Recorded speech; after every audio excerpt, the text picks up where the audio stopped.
사사기를 보면 총 14명의 사사들이 나옵니다. 그런데 이제 각 사사들마다 이렇게 그 기록된 분량들이 각각 다르거든요. 그런데 여러분들 혹시 사사기에서 가장 많은 분량을 차지하고 있는 사사들이 누구라고 생각을 하십니까? 이렇게 딱 질문을 하면 여러분들이 딱 사사가 누구였더라 이렇게 기억이 안 나시니까 우리들 한국 사람에게 익숙한 객관식으로 제가 드리도록 하겠습니다. 1번은 왼손잡이 에훗입니다. 왼손잡이 에훗 유명하잖아요. 2번은 여사사였던 드보라, 3번은 기드온, 4번은 삼손. 누구라고 생각하세요? 어떤 분들은 이제 기드온 자신 있게 얘기하지만 답은 삼손입니다. 삼손이 기드온보다 조금 더 분량이 많아요. 그 다음에 많은 사람이 기드온입니다. 그래서 사사기에서 대표적인 사사 2명을 대봐라 그러면 삼손과 기드온을 우리가 치게 되는 것이죠. 분량이 많다라는 것은 무슨 얘기겠어요? 그에 대한 정보가 많다는 얘기고, 또 하나님께서 그를 통하여 역사하신 그런 장면들이 많다라는 그런 얘기겠죠. 그런 면에서 사사기를 읽을 때 빼놓지 않고 계속 등장하는 그런 장면들이 적국과 싸우는 장면입니다.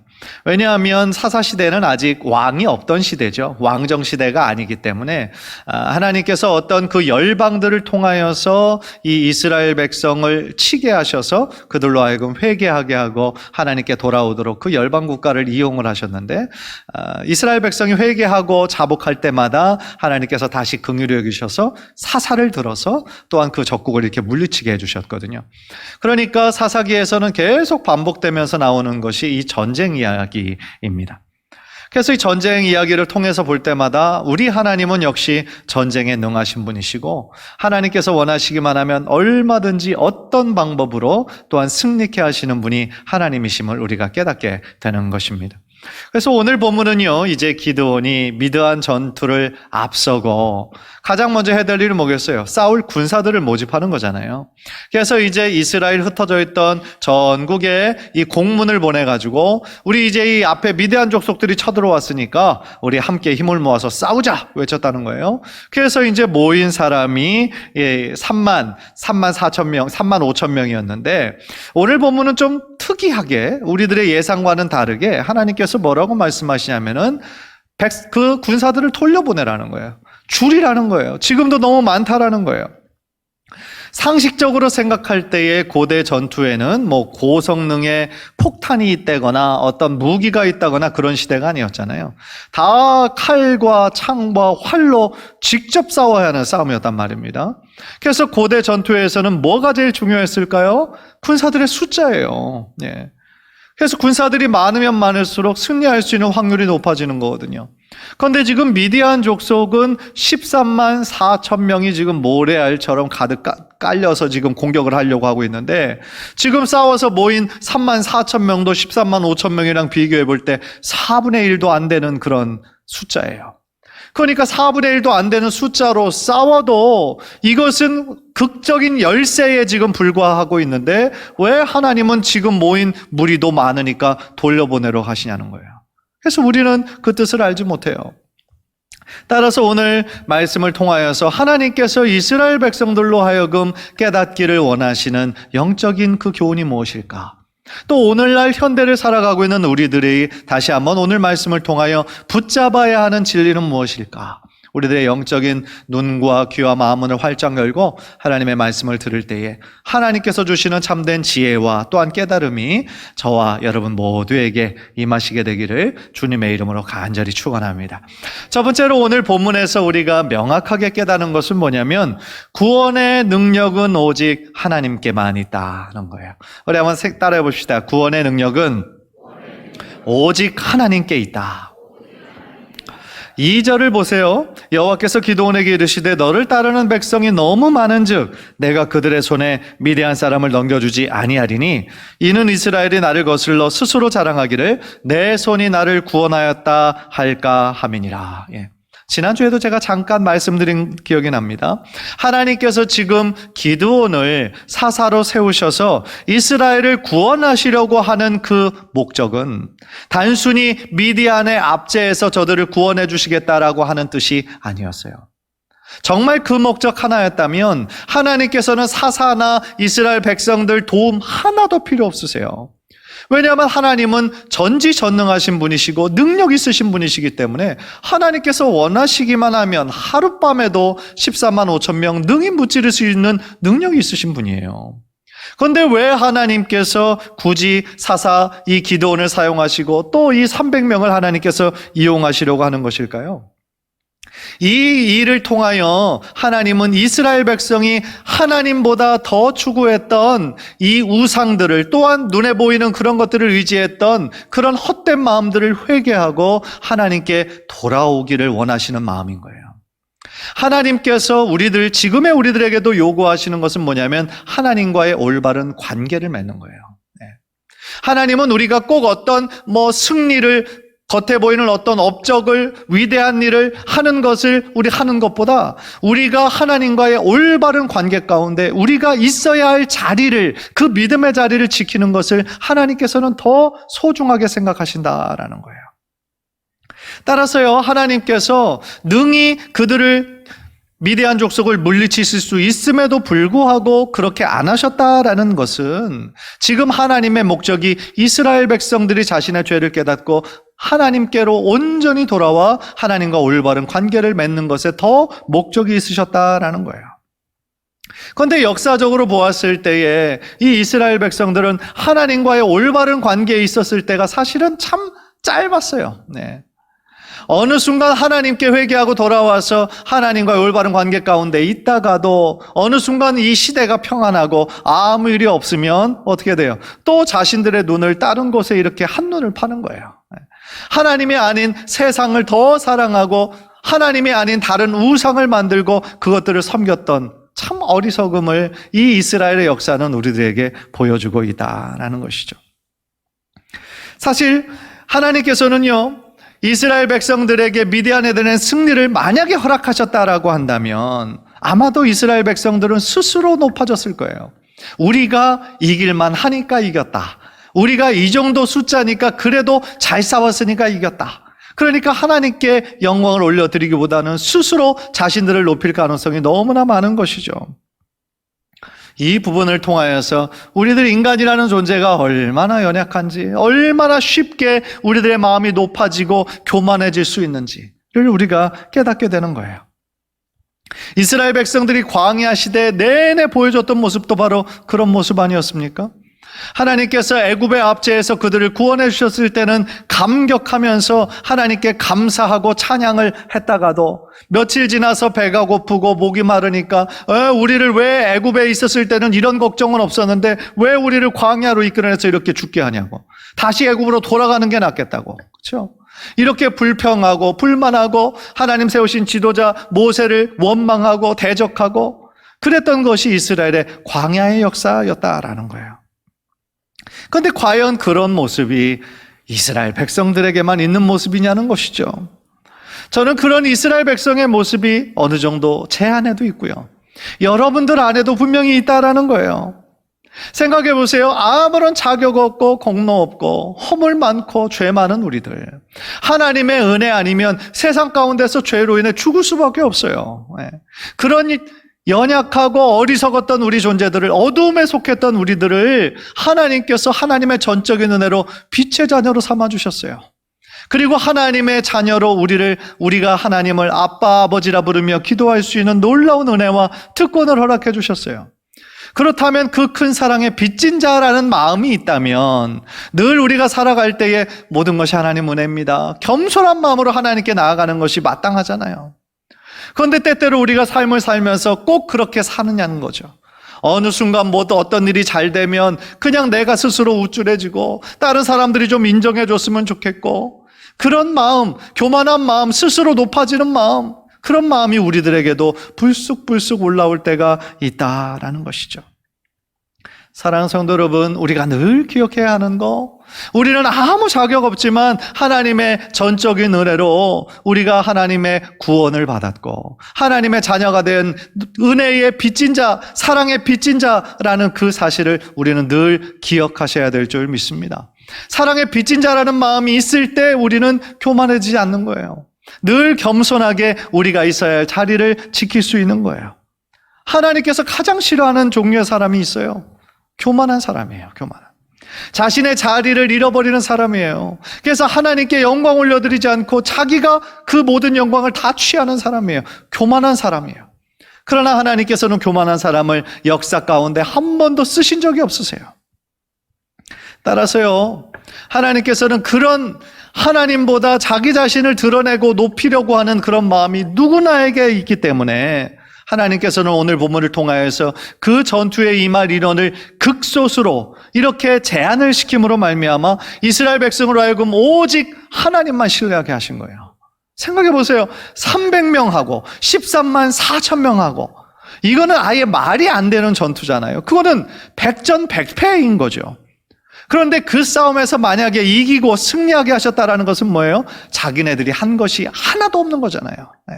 그래서 그것을 드러내게 하시기 위해서 하나님께서는 300명으로 이렇게 제안을 하셨다라는 것이죠.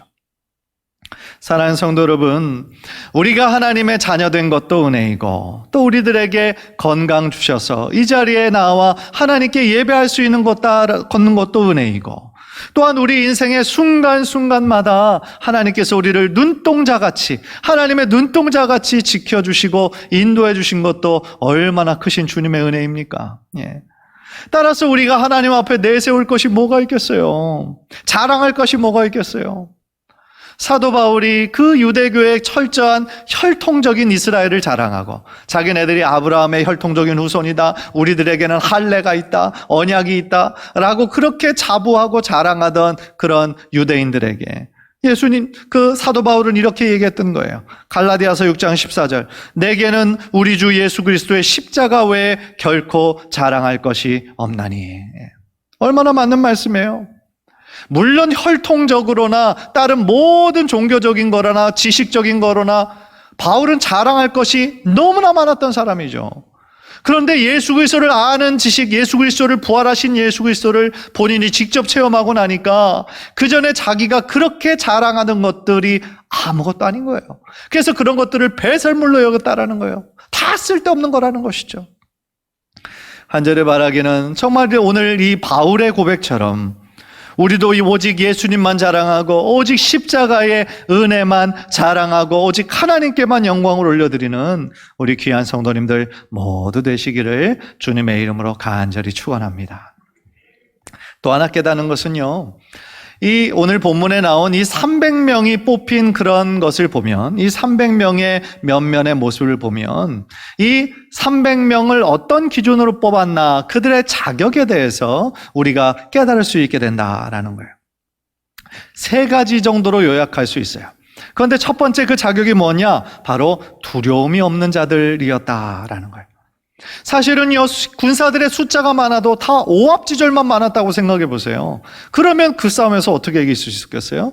그런데 이 300명은 하나님의 정예 부대였다라는 거예요. 그래서 그들의 첫 번째 조건은 두려움이 없는 자들이었다는 거예요. 3절을 보세요. 이제 너는 백성의 귀에 외쳐 이르기를 누구든지 두려워 떠는 자는 길르앗산을 떠나 돌아가라 하라 하시니 이에 돌아간 백성이 22,000명이요 남은 자가 10,000명이었더라. 두려워 떠는 자들, 지금 모집해서 모이긴 모였어요. 32,000명이에요. 그런데 거기에서 두려움에 떠는 자들이 있었다라는 얘기예요. 그래서 그런 자들은 하나님의 전쟁에는 합당하지 않으니까 돌아가라 했더니 3분의 2가 되는 22,000명이 돌아갔다라는 거예요. 물론 전쟁을 앞두고 그 마음속에 죽을지도 모르잖아요. 그 전쟁에서. 그러니까 어느 정도 두려움이 있었다라는 것은 우리가 당연하다라는 생각이 들어요. 그런데 그들이 싸워야 하는 전쟁은 그냥 보통 전쟁이 아니라 하나님의 전쟁이었어요. 즉 그들에게 필요한 것은 눈에 보이는 적들을 두려워하는 두려움이 아니라 하나님께서 함께 하실 때 반드시 승리할 수 있다라고 하는 믿음의 확신이 필요했다라는 것이죠. 우리가 이제 고대 전쟁 영화를 가끔 보면 고대 전쟁에 있어서 가장 필수적인 게 뭔지 아세요? 용사들의 사기예요, 사기. 그러니까 싸우기 전에 우리 이길 수 있다, 우리는 승리한다, 이런 용기와 그 담대함과 확신이 있어야 그 전쟁에서 승리하는 거예요.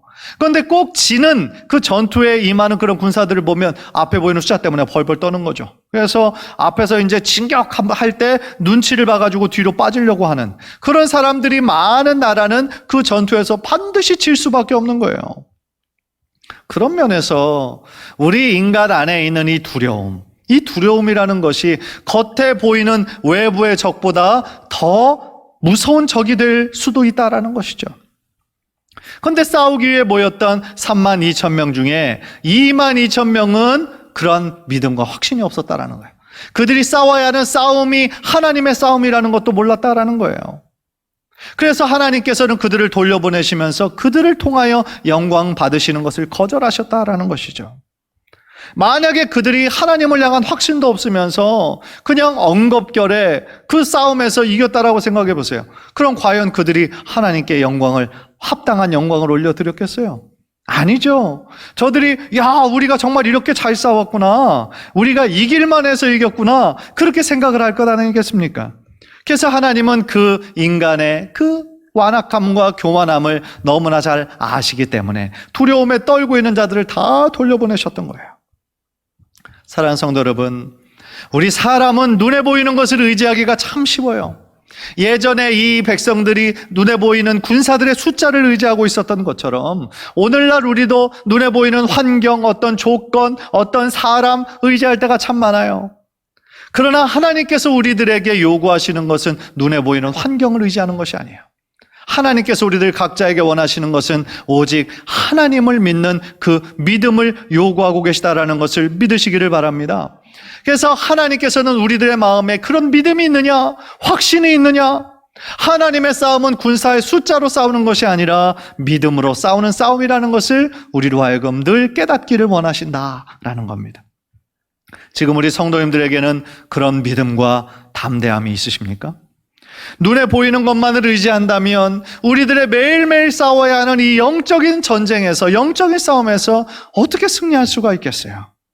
그러나 믿음의 눈을 들어 언제나 나와 함께 하시는, 나의 뒤에서 나를 지금도 지지하고 계시는 그 하나님을 우리가 붙잡게 된다면 우리가 이 땅 가운데 싸워야 되는 어떤 종류의 싸움에서도 우리는 반드시 승리하게 될 줄 믿습니다. 누가복음 9장 62절, 우리 한번 화면을 통해서 다 함께 한번 읽겠습니다. 시작. 예수께서 이르시되 손에 쟁기를 잡고 뒤를 돌아보는 자는 하나님의 나라에 합당하지 아니하니라 하시니라. 아멘. 손에 쟁기를 잡으면 어디를 봐야 되는 거예요? 앞을 보고 가야 되는 거예요. 그렇죠? 뒤를 돌아본다라는 것은 뭐예요? 자꾸 세상 거에 미련을 갖는다라는 거예요. 미련을 갖고 후회만 하고 자꾸 뒤를 돌아보게 된다라는 것이죠. 그러나 우리는 예수님을 쫓기로, 예수님의 제자가 되기로, 예수님을 믿은 후에 이 믿음의 길을 가기로 우리는 작정하고 결단한 사람들이에요. 따라서 그 믿음의 길을 걸어갈 때에 우리들에게 필요한 거, 오직 우리 앞서서 가시고 이미 승리하신 예수 그리스도만 바라보며 우리가 따라갈 때에 결국 우리들에게 최후의 승리가 주어질 줄 믿습니다. 요한복음 16장 33절도 너무 중요한 구절인데요, 이 구절도 한번 다 함께 읽겠습니다. 시작. 세상에서는 너희가 환난을 당하나 담대하라, 내가 세상을 이겼노라. 할렐루야. 세상에서는 너희가 환난을 당한다는 거예요. 당할지도 몰라가 아니고 당한다라는 거예요. 왜냐하면 예수님도 2000년 전에 유대 땅에 오셨을 때 얼마나 많은 고난을 당하고 수치를 당하시고 조롱을 당하시고 인정받지 못하시고 그런 삶을 사셨습니까? 따라서 우리가 예수님의 제자로 이 땅 가운데 산다라는 것이 다른 세상 사람들이 막 인정해주고 칭찬해주고 우대해주고 그런 사회가 아니라는 거예요. 사실 요즘 들어 그 사실을 더 많이 느끼게 되잖아요. 그죠? 얼마 전부터 이 기독교를 막 싫어하고 반대하고 그런 안티들이 막 많아졌는데 최근 이 코로나19 사태로 인해서 더 막 많아지고 한 사람 확진자가 생기면 막 언론에서 집중을 해야 되고, 그렇죠? 그런 일들이 얼마나 많습니까? 정말 신앙생활하기 더 힘들어지고 믿음 생활 잘하기가 점점 힘든 그런 시대에 우리가 살아가고 있다는 것이죠. 그러나 그런 것들이 어떻게 보면 예수님 미리 다 아시고 우리들에게 예언해 주신 거예요. 세상에서 살아갈 때 우리가 환난을 당한다라는 거예요. 그러니까 주님을 따른다는 것이 세상 사람들 다 원하는 것처럼 넓은 길, 화려한 길, 보장된 길, 그런 게 아니라는 거예요. 우리가 주님을 따라가는 길은 넓은 길이 아니라 좁은 길이고 평안한 길이 아니라 고난의 길이라는 거예요. 그러나 우리는 그 길을 걸어갈 때 두려워한다거나 겁낼 필요가 전혀 없다라는 거예요. 왜냐하면 이미 주님께서 세상을 이기셨기 때문에 라는 것이죠. 간절히 바라기는 이미 세상을 이기고 십자가의 능력으로 승리하신, 그래서 하늘의 영광을 입으시고 지금도 우리들을 다스리고 계시는 예수님만 바라보며 우리가 이 땅 가운데 끝까지 하나님만 바라보고 승리하는 귀한 성도님들 모두 되시기를 주님의 이름으로 간절히 축원합니다. 두 번째로 선택된 이 300명의 기준을 보니까 첫 번째는 두려움이 없는 자라고 그랬는데 이 두 번째로 보니까 늘 깨어 준비하는 자였어요. 그 내용이 5절, 6절을 봐요. 그러니까 이 물 먹는 것을 잘 보고서 하나님이 기드온으로 하여금 300명을 뽑게 해주시는 거예요. 그런데 이 차이를 보면 무슨 차이가 있을까요? 언뜻 보면 아직 전쟁이 실제로 일어나지 않았어요. 그런데 무릎을 꿇고 물을 마신 것하고 서서 물을 마신 것하고 뭐가 그리 큰 차이가 있었을까요? 그런데 하나님께서 보시는 거는 뭐였을까요? 하나님의 전쟁을 싸워야 하는 그 군사들의 마음가짐이었어요. 단순히 물을 먹는 그 방법 하나만이 아니라 그것을 통하여 드러난 하나님의 전투를 임하는 자의 마음가짐을 보신 거예요. 생각해 보세요. 서서 그냥 물을 이렇게 움켜서 먹는 것하고 무릎을 꿇고 물을 마신 것하고 차이는 일단 물을 마시는데 걸리는 시간이 차이가 나요. 그죠? 그리고 또 하나의 중요한 차이는 뭐냐면 서서 이렇게 한 손으로 이렇게 움켜서 먹는 거는 한 손으로는 또한 경계 태세를 취할 수가 있는 거예요. 갑작스럽게 어떤 적들의 공격이 있을 때 그것에 대처할 수 있는 능력이 서서 먹는 사람에게는 있었어요. 그런데 완전히 그냥 무릎을 꿇고 엎드려서 물만 먹는 데 집중한 사람은 갑작스러운 공격이 왔을 때 대처할 방법이 없는 사람들이었다라는 것이죠. 그러니까 이 얘기는 뭐냐면 전쟁에 임할, 이제 곧 전쟁에 임할 군사들의 그런 자세로 보기에 무릎을 꿇고 먹은 사람들은 너무나 태평하게 물을 먹은 거라는 거죠. 그래서 하나님의 전투, 특별히 굉장히 민첩하고 조심스럽게 이제 그 일이 이루어지게 되어야 되는데 그러한 전쟁에는 너무나 어울리지 않았던 사람이 바로 9,700명이었다는 것이죠. 사랑하는 성도 여러분, 하나님은 어떤 자를 사용하십니까? 하나님의 일에 늘 깨어서 영적으로 준비하는 자들을 하나님께서는 사용하신다라는 거예요. 늘 깨어 준비하라는 것은 뭐예요? 성벽에 서 있는 파수꾼처럼, 보초병처럼 자신이 졸거나 해이하면 적들이 습격해 올 때 어떻게 되겠어요? 그 성 안에 있는 사람들 전체가 다 전멸하는 거예요. 따라서 보초나 파수꾼들은 어떤 일이 있어도 깨어서 그 모든 경계태세를 잘 갖춰야 되는 것이잖아요. 따라서 깨어서 준비해야 된다는 것은 우리가 영적으로 잠들거나 게을러서는 안 된다라는 얘기죠. 하나님의 일을 우리가 해야 되는데 영적으로 지금 느슨한 상태에 있어요. 해이한 상태에 있어요. 잠들어 있어요. 그럼 어떻게 하나님의 일에 우리가 동참할 수가 있겠느냐는 것이죠. 무엇보다 우리가 늘 깨어서 준비해야 하는 이유는 우리가 영적으로 늘 깨어있지 않으면 이 사단 마귀가 우리를 공격할 때 우리는 무방비 상태로 공격을 당할 수밖에 없기 때문에 그래요. 사단은요, 쉬지 않아요. 잠자지 않아요. 그리고 어느 순간 우리가 평상시에 잘 하다가도 어느 순간 마음에 틈이 생겨가지고 그것이 벌어지거나 의심이 들어온다거나 어떤 상처가 있다거나 그러면 그 틈을 비집고 들어와서 유혹을 하고 우리들의 마음에 자꾸 안 좋은 생각들을 집어넣고 그렇게 하는 것이 바로 사단마귀라는 거예요. 비열한 것이죠. 우리들의 약점만을 들어서 공격하니까 그래서 하나님으로부터 멀어지게 하고 교회로부터 멀어지게 하고 그렇게 하는 것이 사단마귀가 지금도 그렇게 역사하고 있다는 거예요. 따라서 우리가 늘 깨어서 있어야 되는 이유가 바로 그 이유라는 것이죠. 베드로전서 5장 8절 우리 한번 화면을 보면서 다 함께 읽겠습니다. 시작. 근신하라 깨어라 너희 대적 마귀가 우는 사자같이 두루다니며 삼킬 자를 찾나니.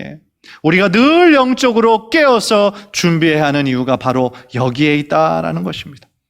간절히 바라기는 우리 사랑하는 성도님들 모두가 늘 영적으로 깨어 있으셔서 하나님과의 그 관계가 정말 해이해지거나 멀어지지 않도록 늘 힘쓰셔서 어떤 사람들의 공격이나 어떤 사단마귀의 공격에도 흔들리지 말고 굳건한 믿음으로 하나님을 더욱더 붙잡을 수 있는 우리 귀한 성도님들 되시기를 주님의 이름으로 간절히 축원합니다.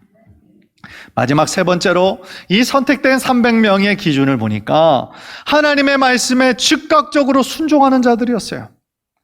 두려움이 없는 자들이었고 늘 깨어 준비하는 자들이었고 이 세 번째로는 하나님의 말씀에 즉각적으로 순종하는 자였어요. 그런데 그 조건이 있어요. 하나님의 말씀이 비록 이해가 되지 않는다 할지라도 이해가 되지 않는다 할지라도 하나님의 말씀에 즉각적으로 순종하는 자들을 주님께서는 사용하셨던 거예요. 사실은 이제 어떤 방법으로 승리한 거는 우리가 다음 주에 한번 나눌 것인데 여러분들 다 오래전에 다 들으셔서 다 아시잖아요. 나팔과 횃불과 항아리를 사용을 했어요. 그런데 생각해 보세요. 고대 전투에서 그 횃불, 항아리, 나팔은 적군을 죽이는 것하고는 아무런 상관이 없는 거예요. 이것이 어떤 전투에서 이렇게 하라는 것은 어떻게 보면 참 상식에 어긋나는 것이죠. 그래서 만약에 300명으로 뽑힌 사람들 중에 기드온에게 이게 말이 됩니까? 우리가 밤에 기습작전을 하려고 한다면 다 이렇게 사람들이 자고 있을 때 그냥 그 사람들을 공격해서 죽이는 것이 마땅한 거지 웬 횃불입니까? 웬 나팔이고 항아리입니까? 라고 질문을 해서 불순종했다면 어떻게 됐을까요? 승리하기가 어려웠을 거예요. 그런데 생각해보면 이 300명 모두가 자신의 생각, 자신의 경험, 이 지도자에게 얘기한 사람이 없었다라는 거예요. 이해되지는 않았지만 즉각적으로 순종했기 때문에 13만 5천 명이라고 하는 정말 게임이 안 되는 그런 어마어마한 그 숫자의 그 미디안 군사들을 다 무찌를 수가 있었다라는 것이죠. 예를 들어서 아무리 싸움을 잘해요. 군사훈련을 잘 받은 사람이에요. 그런데 지도자의 명령에 순종하지 않는다면 그 사람은 그 훈련에서 낙오될 수밖에 없는 거예요. 특별히 전시 같은 전쟁 상황 가운데 불순종은 그것은 즉각적으로 처벌을 받는 것이죠. 따라서 상관의 명령에 무엇보다도 우리들의 싸움의 대장 되시는 예수 그리스도의 그 말씀에 우리가 순종하는 사람이 아니라면 우리는 그 하나님께 쓰임받기도 어려울 뿐만 아니라 그 하나님의 싸움에서 소외될 수밖에 없다는 것이죠. 사랑하는 성도 여러분, 모든 전쟁은 다 하나님께 속한 것임을 믿으시기를 바랍니다.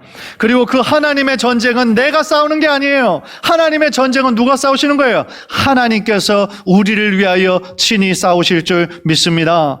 따라서 우리 인간의 눈에는 정말 말도 안 되는 것 같고 불합리한 명령이라 할지라도 그것에 의문을 제기하고 불순종하기보다는 이 일을 통하여 하나님께서 어떻게 하나님의 능력을 드러내실 것인가 더욱더 기대하는 믿음으로, 기대하는 마음으로 하나님의 일에 동참할 때 하나님께서는 연약하고 흠 많은 우리를 통하여서도 하나님의 크신 영광을 보여주시게 될 줄 믿습니다. 간절히 바라기는 우리들 모두가 하나님의 부대 중에서도 정의 부대, 하나님께서 뽑고 뽑아서 정말 하나님의 목적에 맞게 사용하실 정의 부대가 되어서 우리 앞에 놓여져 있는 어떤 종류의 싸움이라 할지라도 하나님을 향한 굳건한 믿음과 확신으로 늘 승리하는 귀한 성도님들 모두 되시기를 주님의 이름으로 간절히 축원합니다.